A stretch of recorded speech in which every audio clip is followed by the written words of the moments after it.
Welcome, everybody.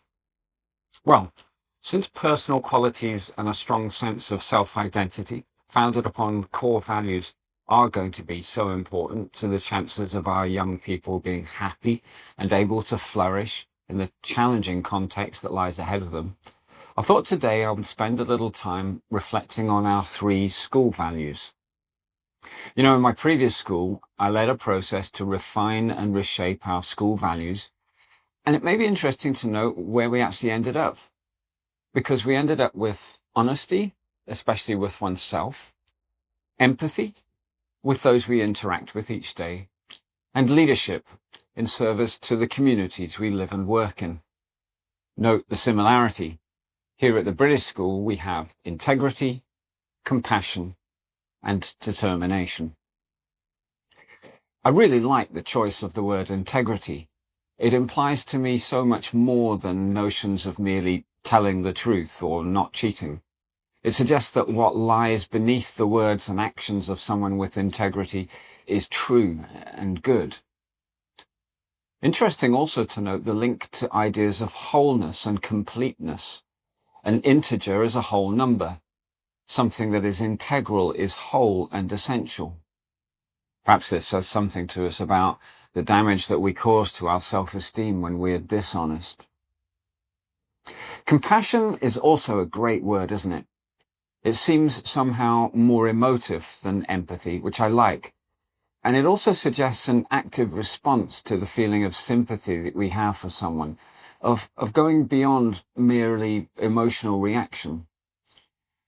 Now, I pushed for the inclusion of leadership as one of our values in El Salvador, because I really do believe passionately that we're all leaders in our daily lives.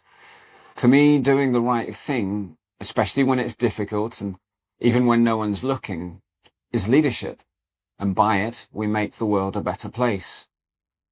But I'm also very much aligned with the belief in the importance of determination. Again, at my last school, our motto was actually effort leads to success. And if asked what qualities have been most important in my own life and career, I would definitely count resilience as key.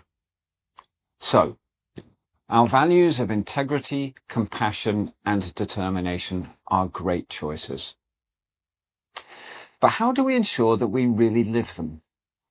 And by the way, our values are not just for our young people, they're for every single member of our learning community. Well, I'm a great believer that I'm afraid if it ain't assessed, it ain't happening. It's all very well to espouse our commitment to our values, but how do we prove it? How will it be tested? We've chosen the IB diploma for our Year 12 and 13 students for a good reason, because it's values driven, being founded on a commitment to develop young people holistically, especially through the IB Learner Profile. But in truth, and I hope this will change, and perhaps we'll talk about this here another time, the 10 qualities in the IB Learner Profile are actually not formally assessed. So in the meantime, we must do whatever we can to teach our young people to be honestly self-critical, to be reflective, to assess for themselves the extent to which they are living our values and the progress they are making towards becoming the best version of themselves. And while the IB is surveying its options, perhaps the best thing we can do as parents and educators is to model that ourselves. Have a great weekend, everybody.